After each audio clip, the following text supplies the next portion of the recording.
Hello everyone, I am Elisa with EECC Travels, and today we're going to be talking about a different type of cruise. What is a repositioning cruise? We've gotten that question so much here lately, and today we're going to talk about what is that type of cruise, how do you find it, and is it good for you? So first off, let's talk about what most cruises are, and they're called closed loop cruises. So when you leave from one port, go to destinations, and return to the same port, that is closed loop. You're making a circle basically. You're coming back to where you started. A repositioning cruise is starting from one port and ending in another. This can be done for a few different reasons. One, you're changing of the season. So for instance, a lot of cruise lines move ships to Alaska for the summer. So in a Alaska repositioning cruise, you're gonna find a couple of different things. You might find a full Panama Canal transit where they're leaving from the Caribbean, they're going through the Panama Canal, they're going up the West Coast and either to Seattle or Vancouver. These are really long cruises. They're usually, anywhere from 15 to 22 days. If you've got that time, that's fabulous. And the Panama Canal is something I absolutely would love to do. If you don't have that kind of time, there are smaller repositioning cruises like the one we just did. So we were repositioning a ship to Alaska, but we left from San Diego. So we went all the way up the West Coast. This was the neatest cruise because we stepped foot in 4 different states. So we left from San Diego, but we had a port in California, a port in Oregon, a port in Washington, a port in Alaska, and ended in Canada. This is something you just don't find very often, and I thought it was really unique and a lot of fun, and ports that you don't typically think of all the time as cruise ports, but we'll get into our experience later. Okay, so that's one, repositioning to and from Alaska. When does this happen? Well, the Alaska season starts for some cruise lines as early as April and goes as late as October. So you're gonna find these Alaska repositioning cruises April and May in the spring, and then in the fall, September and October. Another really cool repositioning cruise is what's called a fire and ice, something I would love to do. And it's going either at the beginning of the Alaska season and it's leaving Hawaii, go into Alaska, so you're getting all the Hawaiian Islands, well, 4 of the Hawaiian Islands, and then you're getting the Alaska cruise ports in one cruise, or at the end of the season, it's going the opposite way. Alaska first, Hawaii second. That's definitely on my bucket list as well. So that is one type of repositioning cruise. You're going up and down from Alaska, moving these ships back and forth. What's another kind? Another one is the ships that are going to Europe for the summer. These are called Transatlantic cruises. So they will leave typically from the East Coast. You're going to get them out of New York, a lot from Florida. I've even seen them leaving from New Orleans and Galveston every now and then. But what you're doing is you're going to get a couple of ports in the U.S. area. If they're leaving from New York, sometimes they'll stop in Bermuda, sometimes they'll stop in a Canadian port as they move on. If they start in Florida, they might hit one of the Bahamas Islands or something like that before they move on. Then you're gonna have anywhere from 6 to 8 days at sea while you cross the Atlantic, and then you will have a few ports in Europe before you make your final destination. So it depends on where that final destination is.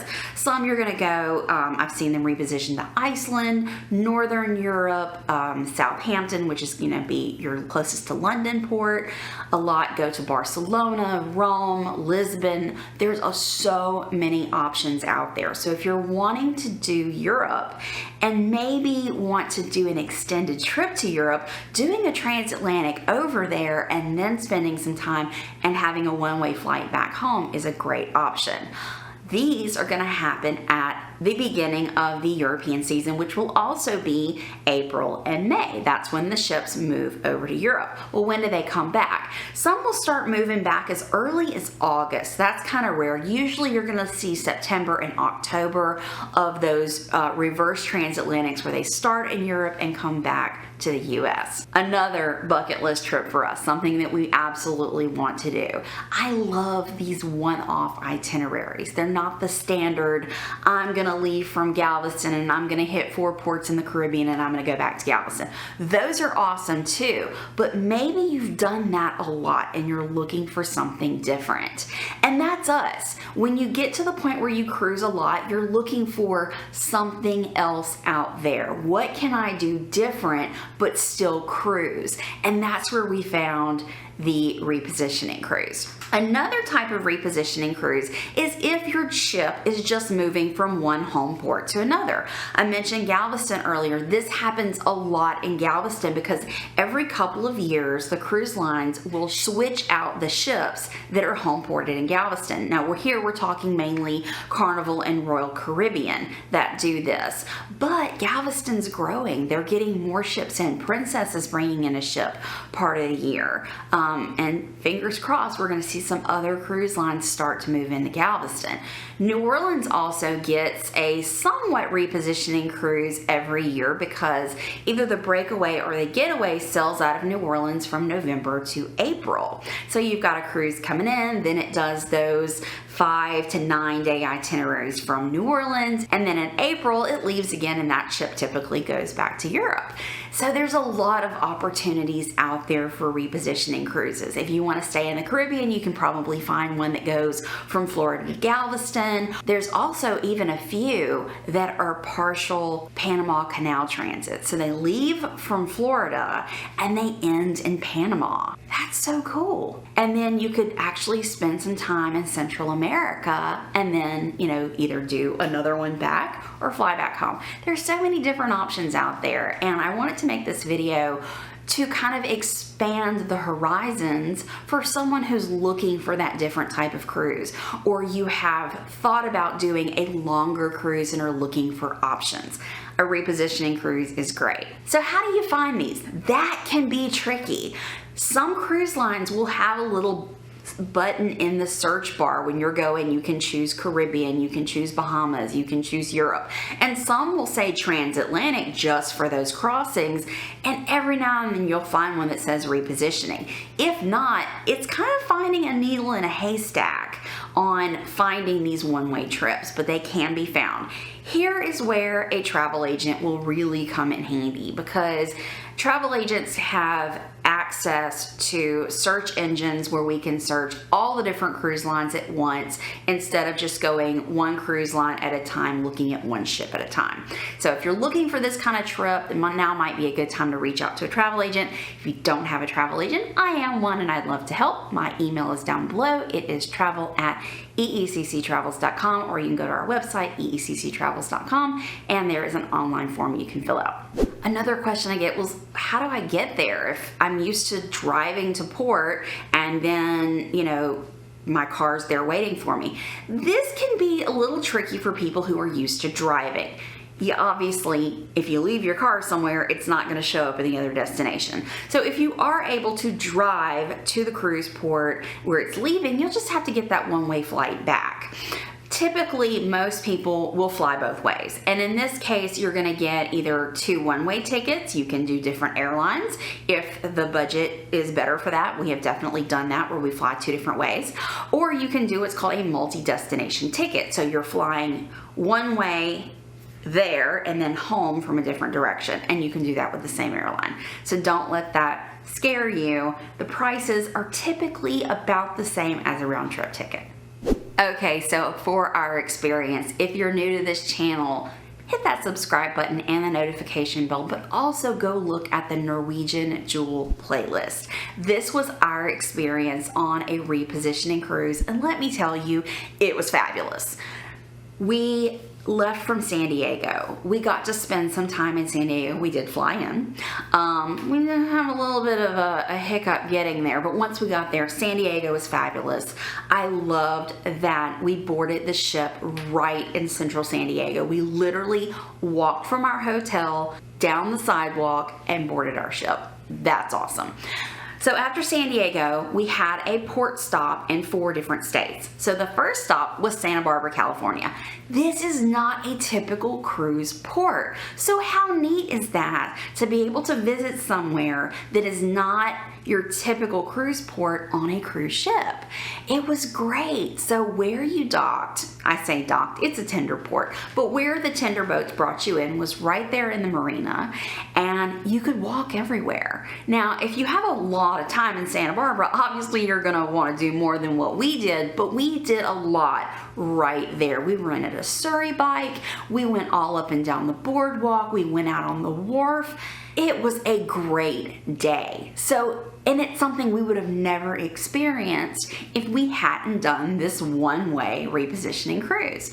Next up was Astoria, Oregon. Again, not a place you typically go to on a cruise ship.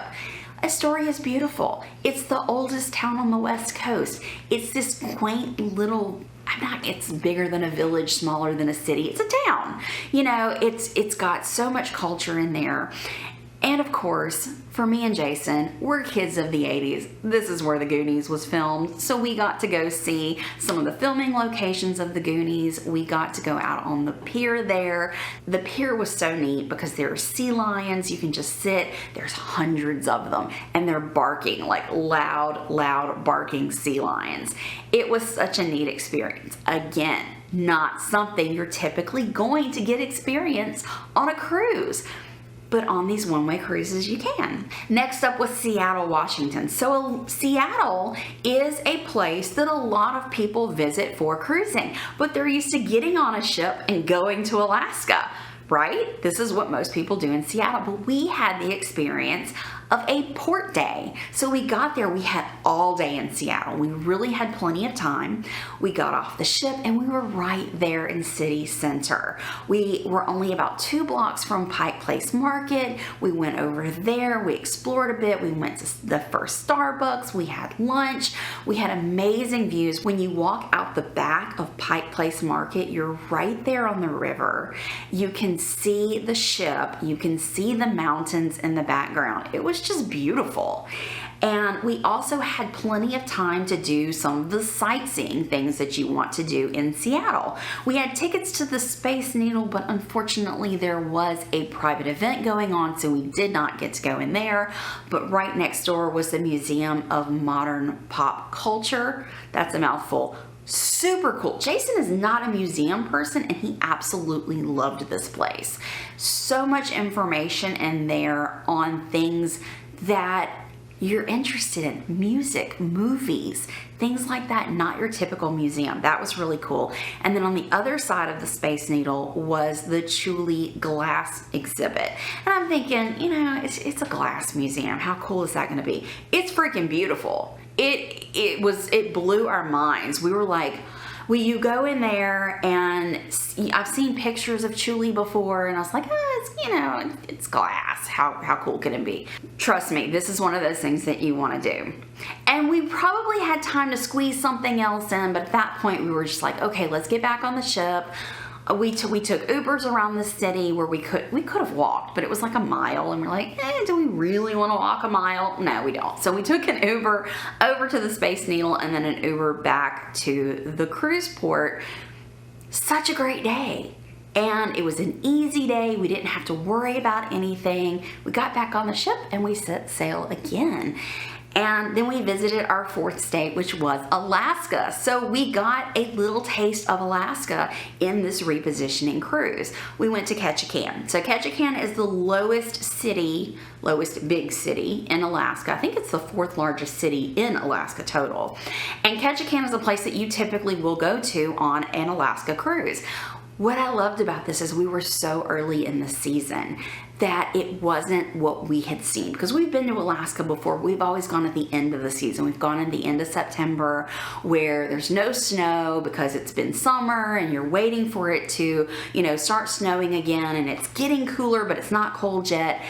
The weather was absolutely perfect in Ketchikan. There was no rain, it was cool outside but not cold, and there was still snow on the mountains. So it was breathtaking. And then we had the most just wonderful experience. We booked a fishing expedition which FYI, don't try fishing for halibut that early in the season. Halibut is very hard to catch anyway, but it's really not the right season for it. So it was a bust on the halibut, but we saw whales. We didn't do a whale watching tour, but we saw whales everywhere. There was this huge pod of orcas that just came up on us. We killed the engine, we just sat there and watched them, and one literally came up to where if I would have stuck my hand out, I could have touched it. I mean, that's pretty awesome. We also saw humpback whales. It was just, and we did catch fish. Our guide was like, you are not coming on this fishing expedition without catching something. And he took us to a place where he knew we would catch rockfish. We dropped our lines and immediately caught rockfish. I love fishing, especially in Alaska. We've done this twice and it was hands down the best excursions we've ever done. So after that, we had another sea day and we ended in Vancouver. This time we didn't spend any time in Vancouver. We flew straight home, but Vancouver is an awesome city. And if you have time, you definitely want to spend there. So what a cool experience. This is a kind of, I'm gonna say it's a one-off cruise because it only happens once, maybe twice a year, because they're going to move this ship back to San Diego after the Alaska season, but it might not be the exact itinerary. So this could be a once a year thing. And I think that's awesome. And I think that's something that everybody should experience. So definitely look into these repositioning cruises. They can be as short as 5 days, actually. Some of the California coast, they'll skip Ketchikan and they'll just go straight from Los Angeles or San Diego up to Seattle or Vancouver. So they can be pretty quick. Or you can have a longer one like we did at 8 days, or you can go as long as 22 days if you want to do a full Panama Canal or Transatlantic. There's so many options out there. I hope you've enjoyed this video. Give it a thumbs up if you liked it, and we will see you next time. Happy cruising. Bye.